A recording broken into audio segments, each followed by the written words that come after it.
Mesdames, Messieurs, chers fidèles auditeurs, bonsoir. Il est une violence dont on parle peu dans les tribunaux, une violence qui ne laisse ni bleu sur la peau, ni fracture visible à la radiographie. C'est la violence du mépris. C'est la violence du rire. Le rire qui exclut le rire, qui humilie le rire, qui tue l'âme à petit feu. On dit souvent que le ridicule ne tue pas. C'est faux. Le ridicule, lorsqu'il est infligé par ceux que l'on a portés dans son ventre, par ceux que l'on a aimés, plus que tout au monde, est une arme mortelle. L'histoire que je m'apprête à vous confier ce soir est celle d'un sacrilège. Non pas un sacrilège religieux, mais un sacrilège intime. C'est l'histoire d'une mère Marianne dont le jardin secret a été piétiné par des bottes crottées au nom d'un prétendu humour familial. Mais attention, on dit souvent que la vengeance est un plat qui se mange froid.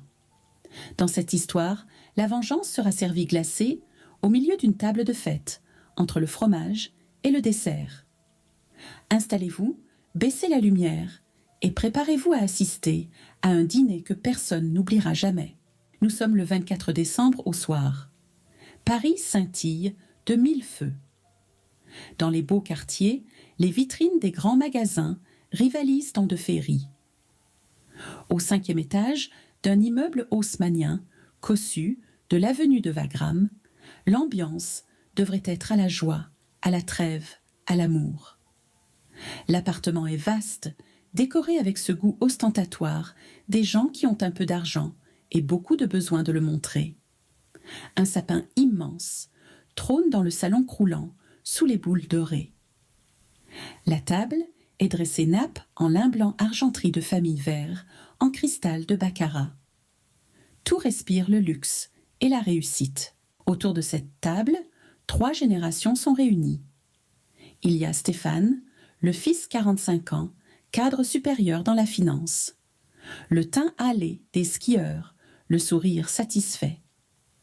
Il y a Chloé, sa femme, la quarantaine, liftée, vêtue d'une robe de cocktail rouge sang, qui rit un peu trop fort la voix perchée. Il y a les petits-enfants, 2 adolescents, rivés à leur smartphone, qui lèvent le nez uniquement pour se resservir du foie gras. Et puis, au bout de la table, il y a Marianne. Marianne a 75 ans. C'est une femme d'une autre époque, une femme de dignité et de silence. Elle porte un chemisier de soie ivoire, un collier de perles discret. Elle est assise, droite comme un i, mais si vous observez ses mains trahissent tout. Ses doigts déformés par l'arthrose agrippent la nappe blanche avec une force désespérée, comme si elle s'accrochait à une bouée de sauvetage en pleine tempête. Son visage est pâle, livide même. Elle ne mange pas. Elle regarde son fils Stéphane, qui vient de se lever un verre de champagne à la main, et surtout, un vieux carnet à la couverture de cuir, râpé dans l'autre. L'ambiance n'est pas solennelle, elle est hystérique. Stéphane a le visage rouge de ceux qui ont trop bu. Il tape sur son verre pour demander le silence. « Chut, chut, tout le monde !» lance-t-il en pouffant. « C'est l'heure du spectacle. C'est l'heure de la lecture du soir. » Chloé. Sa femme glousse d'avance, posant une main complice sur le bras de son mari. « Oh oui, Stéphane, vas-y, lis-nous le passage sur la fougue, c'est mon préféré. » Les adolescents reposent leur téléphone. Eux aussi sourient. Un sourire cruel, le sourire de la meute, qui sent l'odeur du sang. Marianne ferme les yeux. Elle voudrait disparaître. Elle voudrait que le sol s'ouvre et l'engloutisse. Elle murmure d'une voix si faible qu'elle est couverte par les rires. « Stéphane, je t'en prie. Pas ce soir. C'est Noël. » Mais Stéphane ne l'écoute pas. Il ouvre le carnet avec des gestes théâtraux, comme un acteur de boulevard. Il prend une voix de fausset, une voix tremblotante, pour imiter sa mère, et il commence à lire. « Oh, Jean-Pierre, mon amour éternel, cette nuit, j'ai rêvé de tes bras. Je me souviens de notre voyage à Venise, de la chaleur de ta peau, contre la mienne, dans cette petite chambre d'hôtel. Tu me manques tant. Ma chair se souvient encore de tes caresses. » Il s'arrête pour laisser éclater le rire général. « Vous entendez ça ?» hurle-t-il hilar. « Ma chair se souvient, maman, franchement, à ton âge. C'est de la littérature érotique de gare. Papa doit se retourner dans sa tombe. » La table entière s'esclaffe.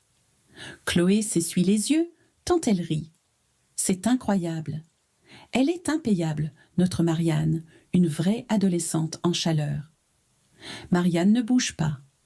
Une larme, une seule coule le long de sa joue poudrée. Ce carnet, c'est son journal intime. C'est le seul lien qui lui reste avec Jean-Pierre, son mari, décédé il y a 10 ans. C'est là qu'elle déverse sa solitude, son amour intact, ses souvenirs sacrés. Et ce soir, comme tant d'autres soirs, avant celui-ci, son âme est mise à nu, disséquée, moquée par ceux qui devraient la protéger. Comment en est-on arrivé là? Comment un fils peut-il infliger une telle torture psychologique à sa propre mère? Pour comprendre cette descente aux enfers, il nous faut remonter quelques mois en arrière. Il faut comprendre la place de Marianne dans cette maison. Marianne n'a pas toujours été cette petite vieille dame silencieuse en bout de table. Elle fut une femme brillante, une épouse comblée. Avec Jean-Pierre, ils formaient un couple fusionnel, intellectuel, passionné. À la mort de Jean-Pierre foudroyé par une crise cardiaque, le monde de Marianne s'est effondré. Elle s'est retrouvée seule dans leur grande maison de campagne. Trop seule. C'est alors que Stéphane, son fils unique, lui a proposé de venir vivre à Paris. « Maman vend la maison. Viens habiter avec nous. On a un grand appartement, tu auras ta chambre, ta salle de bain. Tu ne seras plus seule. On s'occupera de toi. » Marianne a cru à la promesse. Elle a cru à la piété filiale. Elle a vendu la maison, donné une grande partie de l'argent à Stéphane pour qu'il puisse investir dans son entreprise, et elle a emménagé avenue de Wagram. Quelle erreur tragique! Dès les premières semaines, elle a compris qu'elle n'était pas une invitée, ni une matriarche respectée. Elle était une pièce rapportée, un meuble encombrant qu'on doit dépoussiérer de temps en temps. Stéphane et Chloé vivaient à un rythme effréné. Dîner mondain, week-end, à Deauville, soirée entre amis. Marianne, elle restait dans sa chambre. Elle essayait de se faire petite, de ne pas déranger. Son seul refuge, c'était l'écriture. Chaque soir, avant de dormir, elle prenait ce vieux carnet en cuir, celui que Jean-Pierre lui avait offert pour leurs 30 ans de mariage, et elle lui parlait. Elle écrivait « Jean-Pierre, aujourd'hui, il a plu. Je me sens si seule ici. Il ne me parle pas, sauf pour me demander si j'ai sorti le chien. J'ai relu tes lettres. Je t'aime. » Elle écrivait aussi des choses plus intimes, des souvenirs de leur passion, car une femme de 75 ans a un passé, une mémoire sensuelle, n'en déplaise à la cruauté de la jeunesse, qui pense avoir inventé l'amour. Le drame a commencé un jour banal. Stéphane et Chloé cherchèrent de l'argent liquide pour payer une femme de ménage au noir. Stéphane savait que sa mère gardait parfois quelques billets dans sa table de nuit. Sans aucune gêne, sans aucune notion de respect de la vie privée, il est entré dans la chambre de sa mère, pendant qu'elle était à la messe. Il a fouillé les tiroirs, il a soulevé le matelas. Il n'a pas trouvé d'argent. Il a trouvé le carnet. Au lieu de le reposer par pudeur, il l'a ouvert. Il a lu. Et il a ri. Il a couru montrer sa trouvaille à sa femme dans le salon. « Chloé, regarde ça. Tu ne vas pas croire ce que la vieille raconte. Elle parle de sexe avec papa. C'est à mourir de rire. » Pour ces êtres vides, superficiels, incapables de profondeur, l'amour éternel de Marianne leur a semblé grotesque. Ils y ont vu de la sensiblerie du kitsch. Ils ont décidé que ce serait leur nouvelle distraction. Le soir même, lors du dîner, Stéphane a fait sa première lecture publique. Marianne a cru s'évanouir de honte. Elle a tenté de récupérer son bien. « Rends-moi ça, Stéphane. C'est à moi, c'est privé. » Stéphane a levé le bras hors de portée, comme on taquine un enfant, dans la cour de récréation.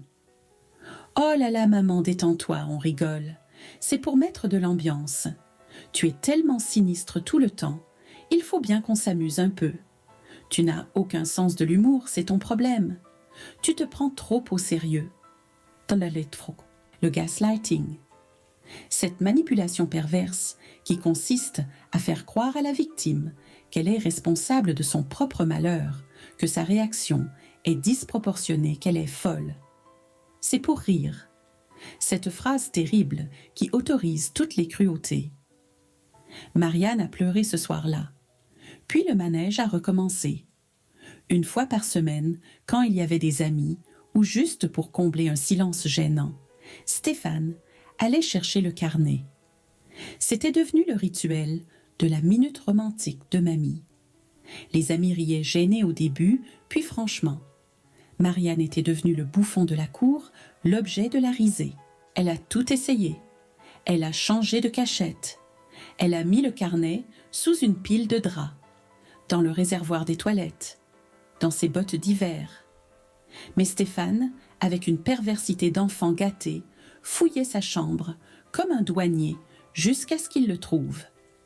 C'était devenu un jeu pour lui, la chasse au trésor de la honte.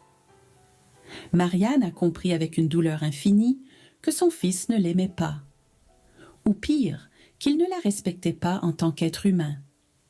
Pour lui, elle était une chose vieille inutile et ridicule.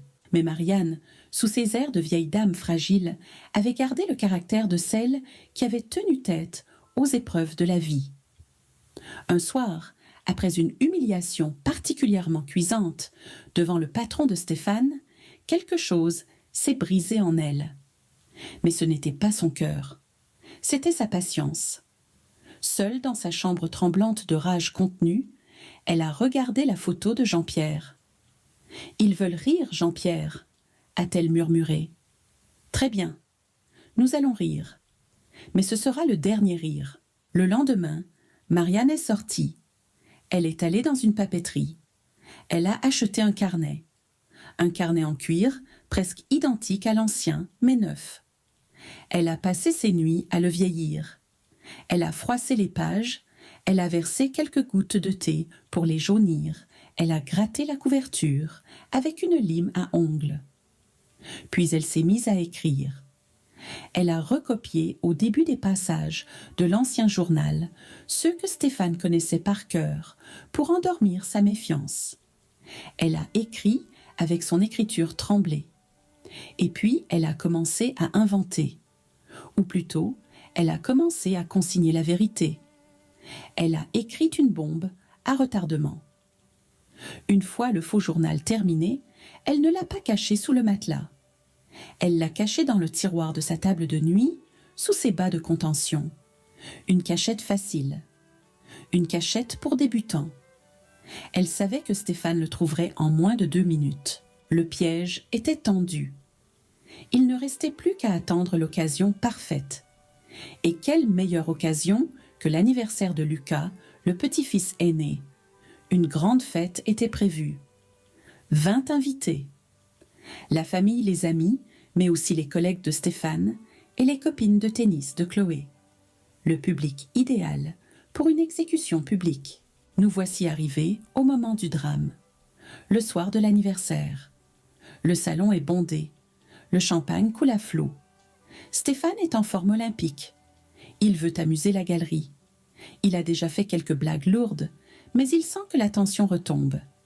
Il lui faut son clou du spectacle. Il regarde sa mère, assise dans son coin.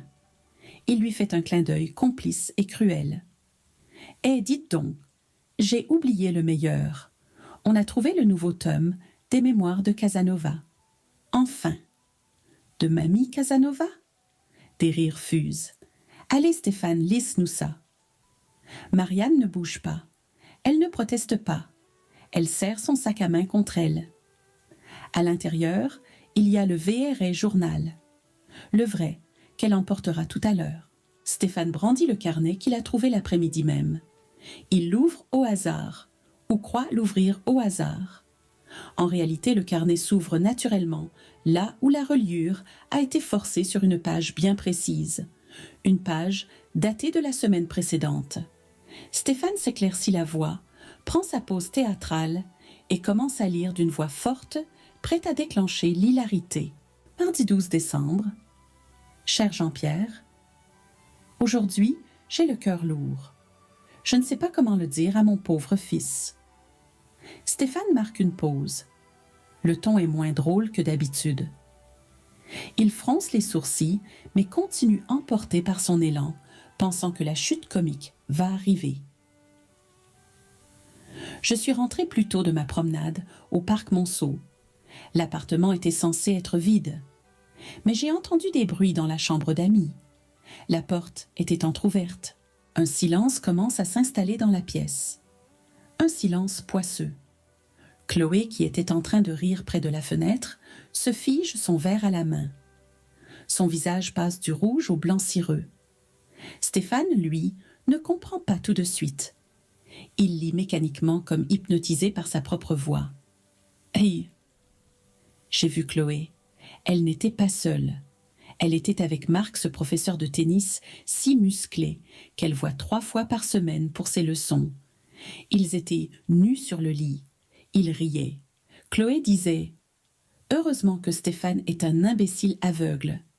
Tant qu'il paie tes cours, on peut continuer à se voir ici. » Stéphane s'arrête net. Il n'y a plus aucun rire. Pas un souffle. On entendrait une mouche voler dans ce grand salon parisien. Le temps s'est arrêté. Stéphane relit la phrase mentalement. Stéphane est un imbécile aveugle. Il lève lentement les yeux du carnet. Son visage n'est plus rouge d'ivresse, il est gris de choc. Il tourne la tête vers sa femme. Chloé est pétrifiée. Elle tremble de tous ses membres. Le verre de vin rouge qu'elle tenait lui échappe des mains. Crash. Le bruit du cristal qui se brise sur le parquet résonne comme un coup de feu. Le vin rouge s'étale sur le tapis perçant, comme une tache de sang accusatrice. C'est l'aveu. Si elle était innocente, elle aurait crié, elle aurait ri, elle aurait dit « Mais qu'est-ce qu'elle invente, la vieille ?» Mais là, sa terreur est palpable. Tout le monde le voit. Les invités, les amis du tennis, les collègues, tous ont compris. Marc, le prof de tennis, tout le monde le connaît. Tout le monde avait des doutes. Mais là, c'est la confirmation absolue, lue par le mari trompé lui-même. Stéphane est anéanti. Il regarde le carnet, puis sa mère.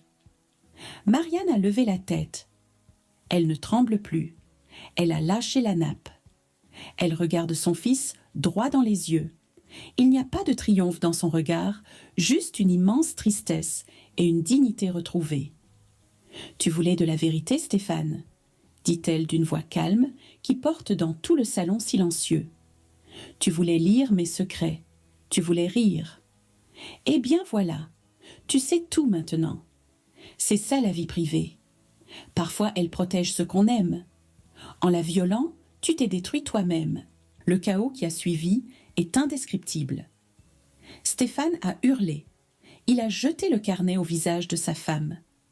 Les invités se sont éclipsés, fuyant le scandale comme la peste. Les enfants pleuraient. Une scène de ménage d'une violence inouïe a éclaté, brisant définitivement l'image de la famille parfaite. Pendant que les cris résonnaient dans le salon, pendant que Stéphane insultait Chloé et Marianne, s'est levé doucement. Elle est allée dans sa chambre. Sa valise était prête sous le lit. Elle l'avait faite le matin même. Elle n'avait pas beaucoup d'affaires, juste l'essentiel. La photo de Jean-Pierre, quelques vêtements et son vrai journal.